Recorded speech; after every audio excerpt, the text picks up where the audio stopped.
आमच्या YouTube चॅनेलला subscribe करा। नवा महाराष्ट्र न्यूज सबस्क्राइब करा व नोटिफिकेशन ऑन करा। नोटिफिकेशन ऑन केल्याने आमचे अपडेट आपल्यापर्यंत सतत पोहोचत राहील। इचलकरंजी येथील चंदू गँग विरोधात पुणे इथल्या मोखा न्यायालयामध्ये आज दोषारोप दाखल करण्यात आला आहे। चंद्रकांत उर्फ नाना गणपती लोहार राहणार जुना चंदू रोड इचलकरंजी या टोळी प्रमुखासह 7 जणांना यामध्ये समावेश असल्याची माहिती पोलीस उपअधीक्षक गणेश बिरादार यांनी दिली आहे।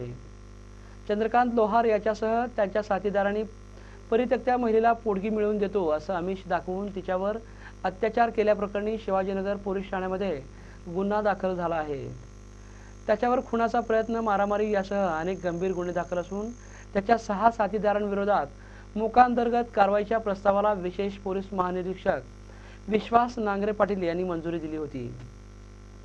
आज टोळी प्रमुख चंदू लोहार याच्यासह विशाल तुकाराम लांडगे वय 24, असीफ बशीर मुजावर, शीतल मारुती सोलगे, याकूब सिकंदर मलिक, गुंड्या उर्फ सुनील चंद्रशेखर गोवणकोप, सर्वजण राहणार जुना चंदू रोड आणि मल्लेश उर्फ मल्लीनाथ विजय पालापुरे राहणार गुरुकनगर या 7 जणांच्या विरोधात पुणे इथल्या मोका न्यायालयामध्ये दोषारोप दाखल करण्यात आला आहे।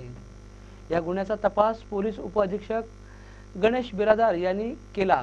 त्यास पोलीस निरीक्षक इरगोंड पाटील, सहाय्यक पोलीस निरीक्षक प्रज्ञा चव्हाण यांनी सहकार्य केलं।